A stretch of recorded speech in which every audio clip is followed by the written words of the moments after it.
Hi everyone, this is Parul, your faculty of reasoning. Welcome to Puzzle Pro. So आज है आपका सफलता series का डे 6। ठीक है, आज हम लोग मॉड्यूल 6 सॉल्व करने वाले हैं। आज के सेशन की खास बात क्या है वो बता देती हूँ। अभी अब से पहले, ठीक है, आज से पहले जितने भी आपके सेशंस हुए हैं उसमें हमेशा मिक्स्ड क्वेश्चंस रहे हैं, है ना। अब कल वाला जो सेशन था वो बहुत इंपॉर्टेंट था, उसके क्वेश्चंस का लेवल बहुत ज्यादा अच्छा था। लेकिन अभी आपका आरआरबी क्लर्क का एग्जामिनेशन है, तो अभी आज कल आगे जितने भी दिन बचे हैं, मैं हर रोज आपके लिए आरआरबी क्लर्क का, यानी कि सिर्फ और सिर्फ आरआरबी क्लर्क को टारगेट करने वाला पूरा पेपर लेकर आऊंगी। बहुत बहुत ज्यादा जरूरी है आप सभी स्टूडेंट्स के लिए ये पता रहना कि एक्चुअली अब देखो क्या फायदा है। आप देखो हमेशा क्वेश्चन सॉल्व करते हो, आप लोग मॉक्स लगाते हो, किसी भी कंपनी के मॉक्स लगाते हो, ठीक है, बहुत अच्छी बात है। आपके पेपर में जैसे क्वेश्चंस आते हैं हमेशा बोला जाता है कि प्रैक्टिस करो उससे ऊपर की, ताकि जब पेपर आए तो आपको आसान लगे। इसीलिए कहा जाता है कि आप प्रैक्टिस किस चीज की करो, अच्छे लेवल के क्वेश्चंस की प्रैक्टिस करो। बट अभी कितने ही दिन बचे हैं, आज 30th हो चुकी है, ठीक है, 7 तारीख को आप सभी का एग्जामिनेशन है। तो अभी जितने दिन बचे हैं ना, ये मत सोचो अभी सिर्फ और सिर्फ जितने भी स्टूडेंट्स का 7 तारीख को एग्जाम है, मैं बार बार आप सभी को ये चीज बोल रही हूँ, सिर्फ और सिर्फ आरआरबी क्लर्क प्रीलिम्स के जैसे पेपर्स पूछे जाते हैं उसी लेवल की ही तैयारी कीजिए। एग्जैक्टली वैसे ही लेवल के क्वेश्चंस कीजिए जैसे पेपर में आज आते हैं, ठीक है। क्योंकि क्या होता है, हम जैसी जैसी चीजें सॉल्व करते हैं, जिस लेवल के क्वेश्चंस करते हैं ना, हमको एक टाइम के लिए उसी की आदत पड़ जाती है। तो वैसी आदत को अपनाना अभी बहुत बहुत ज्यादा जरूरी है। तो आपका बिल्कुल आज हम कैसे क्वेश्चंस करेंगे, एग्जैक्टली जैसे आपके लेवल के आपके पेपर में क्वेश्चंस पूछे जाते हैं। इनफैक्ट आप ही के लास्ट ईयर का 2021 का पेपर सॉल्व कराऊंगी, ठीक है। आईबीपीएस आरआरबी क्लर्क प्रीलिम्स का पेपर हम लोग सॉल्व करेंगे लास्ट ईयर का, ठीक है, लास्ट ईयर का पेपर सॉल्व करेंगे। तो लगभग देखो आरआरबी का एक ऐसी चीज है जहां पर कभी भी हमने ज्यादा उतार चढ़ाव देखा नहीं है। हर साल जो पेपर आता है उसमें ज्यादा ऐसा अप एंड डाउन नहीं आया कि पिछले साल बहुत ही ज्यादा मुश्किल था इस साल आसान आ गया। पेपर आसान आता है, आप सभी को पता है। अभी तक जितनी बार भी आया है आरआरबी का पूरा पेपर बहुत ही आसान होता है, ठीक है। तो चलो देर नहीं करते हैं, स्टार्ट करते हैं आज के सेशन को। तो आपका सबसे पहला क्वेश्चन लास्ट ईयर पूछा गया था, ये रहा आप सभी की स्क्रीन पर, ठीक है। सो देखो,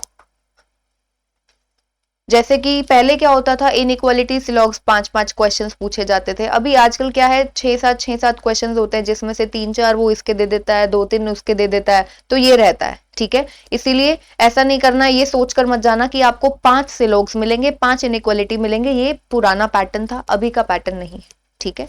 चलो अब देखो क्या कहता है, only a few mangoes are apple. Only a few इसका मतलब क्या है, यानी कि आपके some mangoes are apples and some mangoes are definitely not apple. some orange are apple, orange का कुछ पोर्शन और एप्पल का कुछ पोर्शन कॉमन है, बन गया फटाफट से conclusion. some mango are orange, mango यहां पर है, ऑरेंज यहां पर है, some mango are orange। क्या आपको ऐसा नजर आ रहा है? नहीं आ रहा, गलत है। all apple can be mango, Apple यहां पर है, मैंगो यहां पर है, ठीक है। हमें पता है कि मैंगो का कुछ पोर्शन एप्पल में नहीं जाएगा। उसने पूछा क्या है, all Apple can be mango, पूरा का पूरा एप्पल मैंगो हो सकता है, बिल्कुल हो सकता है। क्या आप पूरे के पूरे एप्पल को मैंगो में नहीं बना सकते हो? हमें क्या करना है, मैंगो का इतना पोर्शन एप्पल से दूर रहना चाहिए, मैंगो का इतना पोर्शन, तो बाकी जितना भी एरिया बचा है वहां पर तो एप्पल आ सकता है ना आपका, इतनी पूरी जगह पर एप्पल आ जाएगा। तो मैंगो का ये वाला पोर्शन जो है फिर भी तो इस एप्पल से दूर रहेगा, है ना, ठीक है, समझे सभी। तो ये बिल्कुल सही है, यहां पर आपका सिर्फ और सिर्फ पहला कंक्लूजन फॉलो करता है। बढ़ते हैं नेक्स्ट क्वेश्चन की तरफ, जल्दी जल्दी से क्वेश्चंस को सॉल्व करेंगे बिल्कुल। ऑल गेम आर ओवर बनाया हमने, all task are over, all task are over ये हमने बना दिया task. All game are over, all task are over, no task is game, game और टास्क, कहता है नो टास्क इज गेम। अब गेम और टास्क आपस में दूर हैं, दूर तो नजर आ रहे हैं, क्या इनके बीच में ये लगा हुआ है कि कोई भी किसी का गेम और टास्क का आपस में किसी के साथ रिलेशन नहीं है? ऐसा तो नहीं नजर आ रहा, इनके बीच में तो हम कोई भी एग्जैक्ट रिलेशनशिप नहीं बता सकते हैं। तो ये क्या हुआ, गलत हुआ। Some game is task, again game और टास्क, क्या आपको ये नजर आ रहा है? नहीं नजर आ रहा, गलत है। अब ध्यान से देखो, गेम टास्क मिला हमें, एलिमेंट्स दोनों सेम है, दोनों ही कांड से वाले गलत हैं, एक कंक्लूजन आपका पॉजिटिव है, दूसरा कंक्लूजन आपका नेगेटिव है, तो कॉम्प्लीमेंट्री पेयर भी फॉर्म करता है। सम और नो के केस में आपका आइदर और भी लगता है, तो यहां पर आपका आइदर और लग जाएगा। थर्ड कंक्लूजन आपका यहां पर सही हो जाएगा। चलो अब नेक्स्ट क्वेश्चन की तरफ। No circle is ratio, circle और रेशो बिल्कुल दूर है आपस में। ऑल रेशो इज रेडियस, बना दिया हमने। सम रेडियस आर नॉट सर्कल, कहता है रेडियस का कुछ पोर्शन सर्कल में नहीं आता, पूछ रहा है आपसे। हमें पता है ये है आपका रेशो, ये है आपका रेशो, पूरा का पूरा रेशो इस सर्कल से दूर है, और रेडियस और सर्कल का ऐसा कुछ नहीं पता, लेकिन क्योंकि पूरा का पूरा रेशो सर्कल से दूर है और all ratio is radius given है, तो रेडियस, ये भी तो रेडियस का ही पोर्शन है, ये पूरा का पूरा पोर्शन क्या है, रेडियस का ही तो है, ये पूरा बड़ा सारा रेडियस है। तो उसने अगर ये पूछा है सम रेडियस आर नॉट सर्कल, तो ये तो बिल्कुल सही दिख रहा है हमें। आगे कहते हैं all circle can be radius, पूरा का पूरा सर्कल रेडियस हो सकता है, रेडियस है ये पूरा का पूरा, ये पोर्शन है क्या है आपका, ये वाला पोर्शन है रेशो का। कहता है all circle can be radius, पूरा का पूरा सर्कल रेडियस हो सकता है, डेफिनेटली हो सकता है। हमें सर्कल को क्या करना है, देखो ये रेशो का पोर्शन है ना, हमें सर्कल को इससे दूर रखना है, ये है आपका सर्कल, अभी भी तो ये सर्कल रेशो से दूर है, और रेडियस ये बन गया आपका हमारा एक वेन डायग्राम बन गया ना, पॉसिबल डायग्राम बन गया। No circle is ratio, circle ratio आपस में दूर है, ऑल रेशो इज रेडियस, पूरा का पूरा रेशो रेडियस है। जो आपको स्टेटमेंट्स दी गई हैं वो भी यहाँ पर अभी लग रही हैं, ठीक है, वो गलत नहीं हुई है हमारा पॉसिबल डायग्राम बनाने के बाद, यानी कि ये बिल्कुल सही है। नेक्स्ट चलो, only a few gate is door, only a few यानी कि some gate is door and some gate is not door. No gate is window, gate और विंडो आपस में बिल्कुल दूर है। पहला conclusion, all gate can be door, कहता है कि पूरा का पूरा गेट जो है क्या वो डोर हो सकता है। गेट यहां पर है, डोर यहां पर है, हमें पता है, ये पता है ना, देखो ऊपर क्या था, only a few gate is door, यानी कि सम गेट इज डोर और some gate is not door आपको पता है। तो उसने पूछा पूरा का पूरा गेट डोर हो सकता है, कैसे हो सकता है, जब हमें क्लियरली पता है कि ये वाला पोर्शन जो गेट का है वो डोर में जा ही नहीं सकता, तो पॉसिबिलिटी कैसे होगी उसकी, जो मैंने आपको हमेशा बताया, सिंपल चेक करो, all get is door, all get is door, तो हम इसको क्या करेंगे, 100% गलत करेंगे इस कंक्लूजन को। अगर पूछेगा ऑल गेट इज डोर, पूछा क्या है, possibility, all gate can be door, तो 100% रॉन्ग की पॉसिबिलिटी गलत होती है, 100% ट्रू की पॉसिबिलिटी गलत होती है, सिर्फ और सिर्फ कांट से वाले कंक्लूजन की पॉसिबिलिटी क्या होती है, सही होती है। चलो नेक्स्ट देखो conclusion, all door can be window, door यहां पर है, विंडो यहां पर है, कह रहा है कि पूरा का पूरा डोर विंडो हो सकता है। ये जी और डब्ल्यू आपस में दूर है, गेट और विंडो बिल्कुल दूर है, तो गेट का और डोर का ये पोर्शन कॉमन है, तो पूरा का पूरा डोर विंडो कैसे हो सकता है, क्योंकि इतना डोर तो कभी भी विंडो में नहीं जाएगा, इतना पोर्शन जो है डोर का ये वाला वो तो कभी भी विंडो में नहीं जाएगा, तो पूरा का पूरा डोर तो विंडो में नहीं जा सकता, ठीक है, तो ये गलत हो गया। अब उसने क्या, वो all gate can be door उसने पूछा था ना, ये कंक्लूजन कि पूरा का पूरा गेट डोर हो सकता है, तो ये गलत है, नहीं हो सकता है, ठीक है, all gate can be door is not possible, क्योंकि गेट का ये पोर्शन कभी भी डोर में नहीं आएगा। चलो कोई भी कंक्लूजन यहाँ पर जो है आपका फॉलो नहीं करता है। नेक्स्ट देखो, only history is math, only history is math, यानी कि हम इसको रिप्रेजेंट करेंगे, all math is history, math को हमने किया स्टार मार्क, याद रखने के लिए कि ये हमने ओनली का बनाया है, इस मैथ का इस हिस्ट्री के अलावा और किसी के साथ कोई लेना देना नहीं होगा। Only a few English is history, only a few English is history, यानी कि some English is history and some English is not history, ठीक है, ये होगा। कहता है no math is English, math यहां पर है, इंग्लिश यहां पर है, पहली बात स्टार मार्क किया हुआ, इस मैथ का रिलेशन इस हिस्ट्री के अलावा किसी के साथ हो नहीं सकता, बिल्कुल सही हो गया। Some English can be math, some English can be math बोला है, अब इस मैथ का रिलेशन हिस्ट्री के अलावा किसी के साथ नहीं हो सकता, फिर चाहे पॉसिबल रिलेशन पूछे चाहे कुछ भी पूछे वो गलत होगा, गलत होगा। यहां पर सिर्फ और सिर्फ आपका पहला कंक्लूजन फॉलो करता है। नेक्स्ट क्वेश्चन है आप सभी के सामने, ये रहा, आप सभी स्टूडेंट्स क्वेश्चन देख सकते हैं, हिंदी वाले स्टूडेंट्स यहां से इस क्वेश्चन को देख सकते हैं, जल्दी से देख लीजिए, फिर उसके बाद में हम लोग इस क्वेश्चन को सॉल्व करते हैं।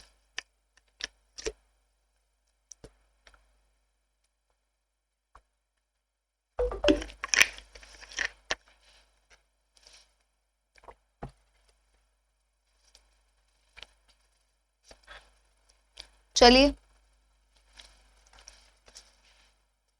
क्वेश्चन को बनाते हैं हम लोग। कहता है 7 बॉक्सेस, 7 बॉक्सेस हैं ये, are placed one above the other in the stack. ठीक है, 7 बॉक्सेस है, एक के ऊपर एक इन्हें प्लेस किया गया। Number of boxes placed above and below G are same. 7 boxes हैं, जी के ऊपर जो नंबर ऑफ बॉक्सेस हैं और जी के नीचे जो नंबर ऑफ बॉक्सेस हैं वो क्या है, बिल्कुल सेम है। ठीक है, तो 7 बॉक्सेस हैं तो जी के ऊपर 3 आ जाएंगे और जी के नीचे 3 आ जाएंगे। 2 boxes are placed between G and D. G और डी के बीच में 2 बॉक्सेस है। जी डी आपका यहां भी आ सकता है, डी आपका सबसे ऊपर भी आ सकता है, क्योंकि जी और डी के बीच में 2 बॉक्सेस का गैप है। E is placed immediate above G and F is placed immediately below G. E कहां पर है, जी के जस्ट ऊपर आपका ई आ जाएगा और जी के जस्ट नीचे आपका एफ आ जाएगा। A is not placed adjacent to box E and F. A को कहां पर प्लेस नहीं किया गया है, ई और एफ के पास में नहीं है। ए जो है आपका ई और एफ का इमीडिएट नेबर नहीं है, ना तो आपका ए यहां पर आ सकता है ना ही आपका ए यहां पर आ सकता है, तो ए भी आपका यहां पर या फिर यहां पर, जहां पर डी आ सकता है सबसे ऊपर और सबसे नीचे, वहीं पर आपका ए आ सकता है सबसे ऊपर और सबसे नीचे। कहता है C is placed below G but not placed adjacent to box D. C को कहां पर प्लेस किया गया है, जी के नीचे। सी के नीचे, जी के नीचे सी आएगा। अब सी या तो यहां पर आएगा या यहां पर आएगा। अब एक चीज देखो, अगर आपका सी मान लो इस जगह पर भी आता है तो उसने बोला है डी के एडजेसेंट नहीं आएगा, सी और डी दोनों साथ में नहीं आएंगे ना। मान लो आपका सी यहां पर आता है तो डी तो यहां पर भी नहीं आ सकता। ठीक है, अगर सी आपका यहां पर आता है तो भी डी यहां पर नहीं आएगा, और अगर चाहे आपका सी इस जगह पर आए तो भी डी के लिए ये जगह कैंसिल हो जाएगी, तो डेफिनेटली डी तो आपका यहां पर आने वाला है। इस चीज को समझे, क्योंकि एफ के नीचे, जी के नीचे सी ने आना है, या तो यहां पर आएगा तो डी यहां पर नहीं आएगा, और अगर यहां पर आएगा तो डी की ये जगह तो वैसे भी कैंसिल हो जाएगी, तो डी तो डेफिनेटली वहां आने वाला है। अब क्योंकि डी वहां पर है तो ए आपका कहां पर आएगा, इधर आएगा। सी आपका यहां पर आएगा। अब जो भी पर्सन आपका यहां पर बचता है, कौन सा बचता है, बी बॉक्स बचता है, तो बी आपका यहां पर। सुनाओ द क्वेश्चन इज कंप्लीटेड। अब मैं एक चीज बता दूं, बिल्कुल भी इस चीज को मत सोचना कि ऐसा क्वेश्चन पेपर में आएगा, बिल्कुल ऐसा ही क्वेश्चन आएगा, और यही क्वेश्चन आपके पिछले साल के क्वेश्चन हैं। हर एक क्वेश्चन, कुछ क्वेश्चन तो ऐसे होते हैं जो बिल्कुल ही ऐसे with in 1.5 minute 2 minute 1.5 minute के अंदर आप उस पजल को सॉल्व कर लोगे, सीटिंग अरेंजमेंट को बना लोगे। ऐसे क्वेश्चन भी आते हैं, ट्रस्ट मी, ऐसे क्वेश्चन पेपर में आएंगे। अब तक तो हमेशा आए हैं, हमेशा। चलो अब हम लोग सीधा नेक्स्ट क्वेश्चन की तरफ चलते हैं।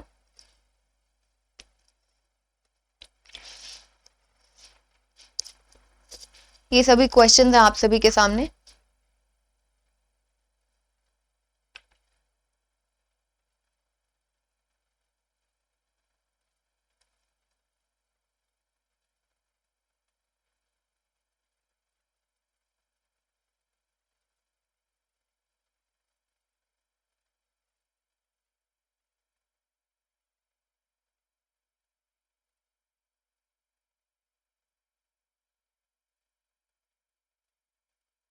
चलो देखो अब इनको,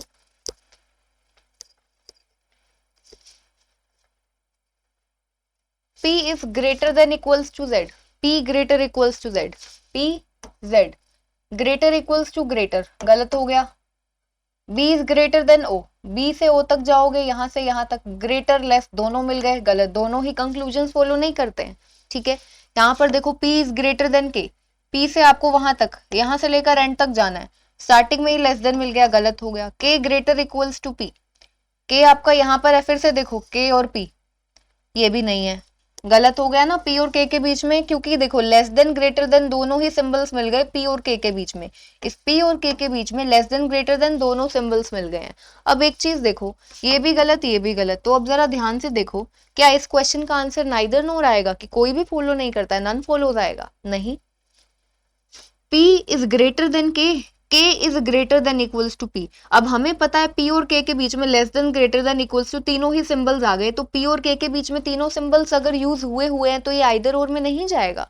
आइदर और का कॉन्सेप्ट यही कहता है ना, P और K के बीच में जो एग्जैक्ट रिलेशनशिप है उसमें जितने सिंबल्स है ना वो आपके आंसर में होने चाहिए। अब यहाँ पर P और K के बीच में एग्जैक्ट रिलेशनशिप क्या है, can not be determined, determine ही नहीं कर सकते हैं। तो 3 सिंबल्स चेक करेंगे, पी और के के बीच में मिला ग्रेटर, पी और के बीच में मिला ये ग्रेटर मिला, ठीक है। अब पी और के बीच में के ग्रेटर मिला, यानी कि पी इज लेस देन मिला, ठीक है। के ग्रेटर मिला तो पी लेस देन और एक इक्वल्स टू, तीनों सिंबल्स ही तो मिल गए।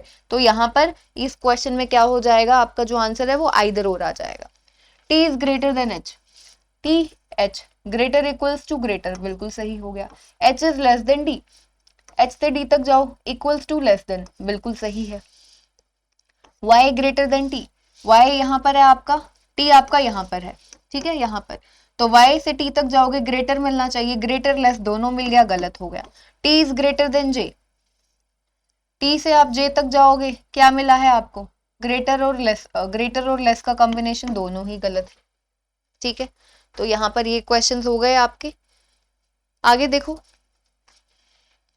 कहता है in a certain code language fried को कैसे कोड किया गया, UIRVW, ठीक है। क्या कहता है, फ्राइड का कोड क्या है, UIRVW। F ऑपोजिट है उसका, रिवर्स है F, U, R का I का R, E का V, D का W। समझ में आ गया हमें यहाँ पर क्या किया गया, बहुत ही सिंपल है, उसने यही तो पूछा है। Then how shown would be coded, shown का कोड क्या होगा, SHOWN। हमें पता है N का रिवर्स क्या आ जाएगा, M, S का आ जाएगा H, H और M वाला देखो, एक ये थर्ड हो सकता है, फिफ्थ हो सकता है, एक नन ऑफ दिस का ऑप्शन भी है तो चेक करना पड़ेगा, ठीक है। तो H का है S, O का क्या हो जाएगा L, W का D, HSLDM, HSLDM third option correct है, ये गलत, HSP दिया गया है यहाँ पर, ठीक है। बहुत सिंपल सा हो गया। चलो नेक्स्ट देखो, ये क्वेश्चन है आप सभी के सामने, देख लीजिए एक बार।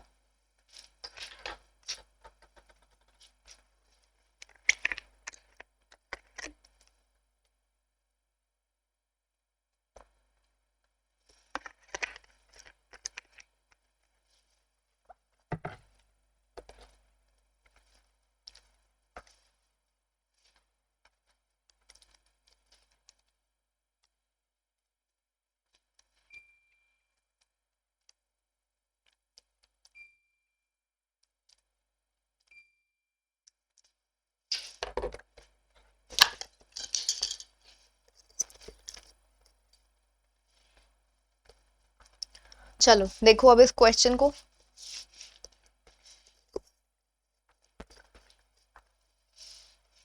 Study the following information carefully and answer the questions given below. 8 persons, ये 8 लोग हैं, sitting around a circular table, circle table के अराउंड बैठते हैं, all of them are facing inside, ठीक है। 2 person sit between E and C, F sit second to the right of C, G sits third to the left of D, D neither immediate neighbour of F note C। पूरा interconnection है, फटाफट से बना लेते हैं। कितने लोग हैं, 8 लोग हैं।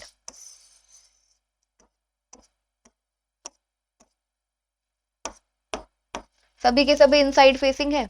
क्या कहता है, 2 person sit between E and C, E और C के बीच में 2 लोग हैं।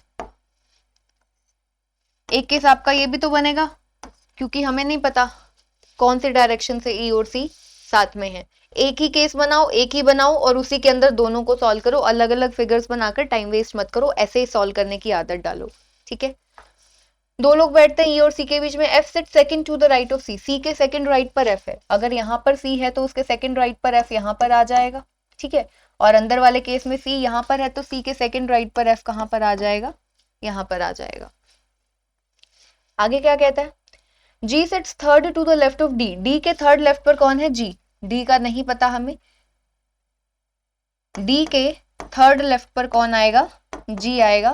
कहते हैं D is neither N immediate neighbour of F note C, ना तो F का इमीडिएट नेबर है आपका D और ना ही C का, तो F और C दोनों का इमीडिएट नेबर नहीं है कौन, D, तो D आपका ना तो यहाँ पर आएगा ना ही आपका D यहाँ पर आएगा। F और C दोनों का इमीडिएट नेबर नहीं है, तो D के लिए कौन कौन सी जगह है, बाहर वाले केस की बात कर रहे हैं, आपका D यहाँ पर भी आ सकता है, D आपका यहाँ आ सकता है, C का इमीडिएट नेबर नहीं है तो यहाँ भी तो नहीं आ सकता, F और C दोनों का इमीडिएट नेबर नहीं है तो D की जगह बाहर वाले केस में यहाँ पर और यहाँ पर।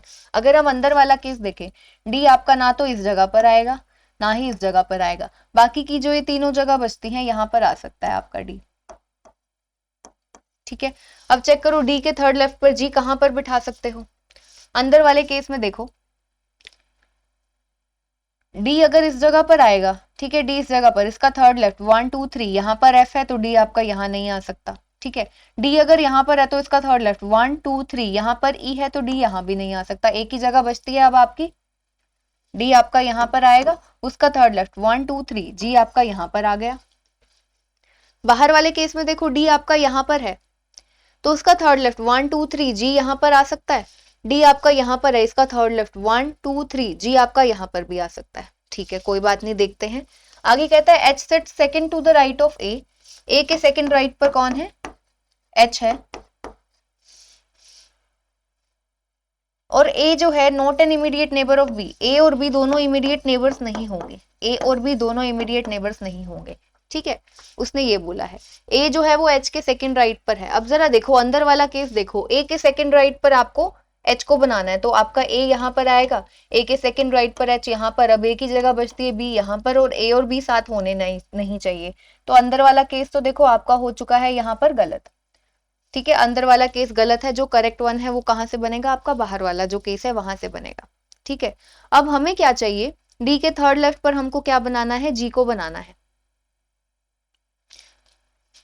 तो अब देखो अपने आप से दिमाग में सोचो, अगर डी को यहां पर बनाया, ठीक है, डी को यहां पर बनाया तो थर्ड लेफ्ट पर जी आपका यहां पर आएगा, डी और जी आपका यहां पर आएगा, फिर ए के सेकंड राइट पर एच, ए आपका यहाँ पर आएगा, इसके सेकंड राइट पर एच यहाँ पर आएगा, तो बी के लिए एक ही जगह बचेगी यहाँ पर, और ए और बी इमीडिएट नेबर नहीं होने चाहिए, तो वो क्लियरली हमें दिख रहा है कि इसी केस में बनेगा। अगर डी आपका यहाँ पर आता, आप खुद से दिमाग से सोचते, देखो ये क्या चीज है, अब यहाँ पर तो मैं आपको ऐसे करके दिखा रही हूँ, जब आप खुद बहुत बहुत बार क्वेश्चंस की प्रैक्टिस हो जाती है ना, तो ये आप अपने आप दिमाग से देख लेते हो कि आपका डी यहाँ बन रहा है, यहाँ बन रहा है, पेन भी नहीं उठाना। अच्छा मुझे ये पता है कि डी के थर्ड लेफ्ट पर जी ने आना है, मैंने डी को यहाँ पर बनाया, मेरा जी यहाँ पर आ जाएगा, ए के सेकंड राइट पर एच चाहिए, तो अब मुझे दिख रहा है कि एक खाली जगह ये है, ठीक है, ये खाली जगह थी क्योंकि डी यहाँ पर और यहाँ पर आ सकता था, तो यहाँ पर तो हम ए को प्लेस कर नहीं सकते, ए या एच किसी को भी, दो ही जगह दिख रही थी ए और एच के लिए, तो ए और एच वहां पर आगे, बी के लिए ये जगह थी, और ए और बी साथ में नहीं होने चाहिए, तो ऐसे हो गया, ठीक है, इस तरीके से क्वेश्चन को करना है। अब आगे देखो,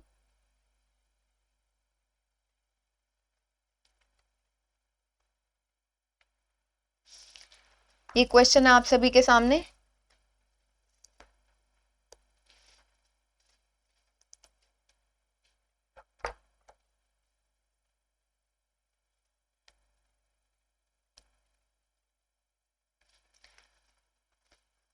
देखिए क्या कहता है, read the following information carefully to answer the questions that follow. 8 person, 8 लोग हैं of a family living in a house, एक घर में रहते हैं। There are 2 married couples, 2 married couples and 3 generations in this family, 3 generations है। U is the parent of P, P who is the only sister of T, U is the parent of P, you कौन है, parent है P का, ठीक है। Who is the only sister, P जो है वो ओनली सिस्टर है किसकी, टी की। अब ओनली सिस्टर का मतलब ये तो नहीं है कि टी उसका भाई होगा, पी टी की इकलौती बहन है, अगर टी उसकी बहन है तो भी तो पी उसकी इकलौती बहन ही होगी, ठीक है। तो टी का जेंडर हम यहां से नहीं डिसाइड कर सकते क्योंकि पी जो है वो टी की इकलौती सिस्टर है। आगे देखो, S is the father in law of you, S जो है वो यू के फादर इन लॉ है, यू के फादर इन लॉ है कौन, एस, तो ऐसा हो जाएगा। कहता है आगे, W is the only daughter of S, S की ओनली डॉटर डब्ल्यू है, अब उसने बोला है एस की ओनली डॉटर डब्ल्यू का मतलब तो अब है, ओनली सिस्टर बोला तो नहीं पता चलेगा कि टी का जेंडर क्या है, उसने बोला W is the only daughter of S का मतलब है कि जो डब्ल्यू है वो एस की इकलौती बेटी है, अगर और उसके बच्चे होंगे और चिल्ड्रन होंगे तो वो कौन होंगे, मेल मेंबर्स होंगे, ठीक है।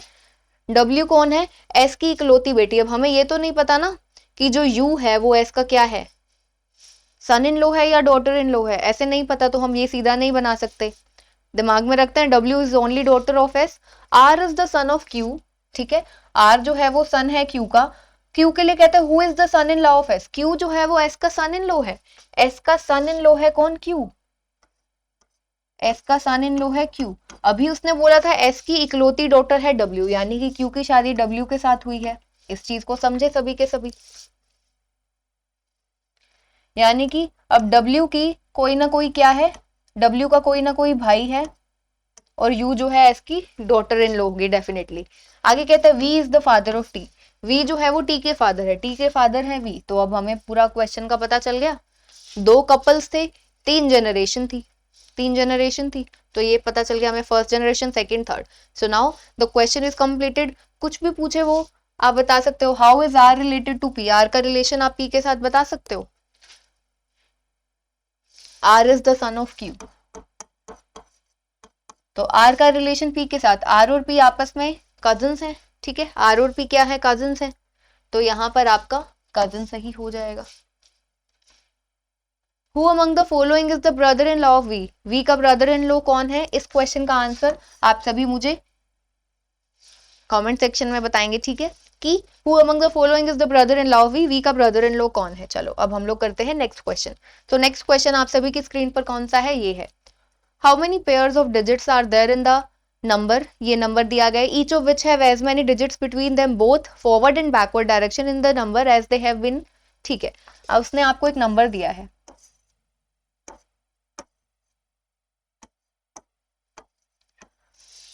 ये नंबर वाला क्वेश्चन है पेपर में आपको अल्फाबेट्स वाला, यानी कि जो एक पूरा वर्ड दिया गया होता है, जैसे ग्रैंडियल और भी बहुत सारे वर्ड्स होते हैं उनमें दिया जाता है। तो मैंने हमेशा आपको बताया है ऐसे क्वेश्चन में मोस्ट ऑफ द स्टूडेंट्स गलती करते हैं, गलती ना करने का तरीका, ठीक है, जैसे कि एक ये क्वेश्चन हमने लास्ट सेशन में या कभी पहले किया था, आपको फॉरवर्ड और बैकवर्ड चेक करना है। गलती तब नहीं होगी जब आप बिल्कुल स्टार्टिंग से लेकर चलोगे, ठीक है, जी से चेक करोगे, जी से एच आई जे के एल एम एन नहीं है, फिर आर से चेक करोगे, आर एस इस डायरेक्शन में देखा नहीं है, फिर आगे भी चेक करो R S T U V W X नहीं है, A B C D E F नहीं है, N O P Q R इस डायरेक्शन में N O P Q R नहीं है, ठीक है। इस तरीके से हमेशा चेक करना है, मैं बताती हूँ आपको।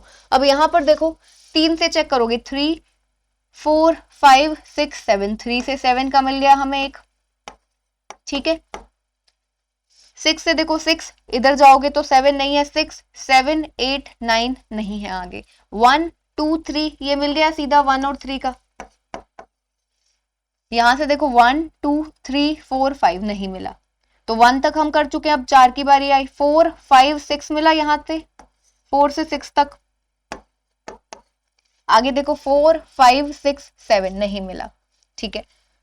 अब देखो 7 को चेक करो, 7 8 9 आगे नहीं है, 7 8 9 ये मिल गया हमें, 7 से 9 का मिल गया। अब जरा देखो 2 का चेक करना है, 2 3 4 ये मिला हमें एक 2 से 4 का।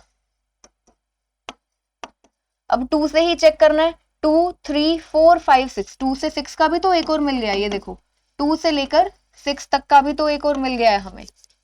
9 से हम इधर चेक, 9 के बाद में आगे सीधा नहीं चेक कर सकते ना, 10 उसके बाद नहीं कर सकते, तो ये कितने हो गए 1 2 3 4 5 6 6 हो गए, तो यहाँ पर आपके टोटल 6 बनते हैं, ठीक है, 6 पेयर्स ऐसे बनते हैं।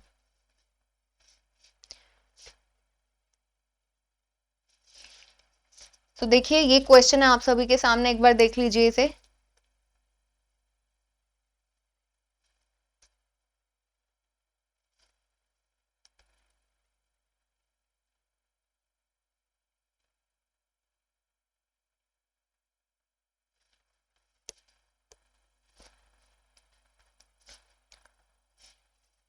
देखो अनसर्टेन नंबर ऑफ पर्संस वाला क्वेश्चन है, कहते हैं uncertain number of persons sit in the row and all face north, सभी की सभी नॉर्थ डायरेक्शन फेसिंग है, S sits fifth from left end of the row, S कहां पर बैठता है, लेफ्ट एंड से फिफ्थ पोजीशन पर बैठता है। लेफ्ट एंड राइट एंड ये होगा, लेफ्ट एंड आपका ये होगा, तो यहां से फिफ्थ पोजीशन पर 1 2 3 4 एस आ गया। आगे कहता है only 6 person sit between S and M, S और एम के बीच में 6 लोग बैठते हैं, तो 1 2 3 4 5 6, एम आपका यहां पर आ गया, एस और एम के बीच में 6 लोग हैं। B sits immediate right of M, M के इमीडिएट राइट पर कौन है, बी है, और and fourth to the right of P, B जो है एम के तो इमीडिएट राइट पर है और पी के फोर्थ राइट पर है, फोर्थ राइट पर है किसके, पी के, तो पी कहां पर आ जाएगा आपका, यहां पर आ जाएगा पी का फोर्थ राइट, 1 2 3 4, बी जो है पी के फोर्थ राइट पर है। Q is an immediate neighbor of S and sits fifth to the right of V. कहता है Q is an immediate neighbor of S. S का immediate neighbor है Q. यहां भी आ सकता है, यहां भी आ सकता है. कहता क्या है कि Q जो है S का immediate neighbor है and sits fifth to the right of V. V के fifth right पर बैठता है. तो V का फिफ्थ राइट अगर Q को यहां पर बनाओगे तो फिर तो जगह ही नहीं है. Q आपका यहां पर आएगा. V का फिफ्थ राइट 1 2 3 4 V आपका यहां पर आ जाएगा. ठीक है, चलो. 3 persons sit between B and D who is third from one of the extreme ends. 3 लोग बैठते हैं B और D के बीच में. B 1 2 3 यहां पर P है ऑलरेडी तो आगे 1 2 3 D यहां पर आया. और आगे बोलते हैं जो D है ना आपका वो क्या है, third from one of the extreme ends, यानी कि राइट एंड से, क्योंकि यहां से तो हो नहीं सकता, राइट एंड से क्या है, थर्ड है D, तो ये भी बन गया. आगे कहते हैं the number of person sit between M and T is same as the number of person sit between A and M. जितने लोग M और T के बीच में बैठते हैं उतने ही लोग A और M के बीच में बैठते हैं. ऐसा है, A और M और T के बीच में नंबर ऑफ पर्सन सेम है. कहता है A is in the left of T. A जो है वो T के लेफ्ट में, ठीक है. T ये सभी नॉर्थ फेसिंग है तो A ऐसे आ जाएगा, ठीक है. A आएगा, फिर M आएगा, फिर T आएगा. और आगे कहता है A is in the left of T who is an immediate neighbour of D. T जो है D का इमीडिएट नेबर है. T D का इमीडिएट नेबर है, वो कहता है. M यहाँ पर है, ठीक है. अगर हम T को यहाँ पर बनाते हैं तो M और T के बीच में 1 2 3 4 5 5 लोग, तो M और A के बीच में 1 2 3 4 5, यहाँ पर Q आ गया, A नहीं आ सकता, यानी कि T आपका है यहाँ पर. अब देखो M और T के बीच में 1 2 3, तो 1 2 3 A आपका आ गया यहाँ पर. सो now the question is completed. अब वो आपसे कोई भी क्वेश्चन पूछे आप सभी आसानी से आंसर दे सकते हो ना, बता सकते हो सभी के सभी. टोटल कितने पर्सन हैं, चलो ये क्वेश्चन जो है यहाँ पर खत्म हो गया. आपको एक क्वेश्चन मैं पहले बता चुकी हूँ, आपका होमवर्क जो है. अब इस क्वेश्चन में आपको बताना है कि टोटल नंबर ऑफ पर्सन्स कितने हैं टोटल, ठीक है. टोटल रो में कितने पर्सन्स आ सकते हैं, टोटल रो में कितने पर्सन्स आ सकते हैं, कितने लोग बैठ सकते हैं, ये आपको बताना है. ये आपका होमवर्क है. सो अभी आज के सेशन में इतना ही. बाकी फिर हम लोग नेक्स्ट सेशन में करेंगे. ऐसे ही बिल्कुल एग्जाम लेवल के क्वेश्चन आपके लिए लेकर आऊंगी. सो मिलते हैं नेक्स्ट सेशन में. Take care everyone.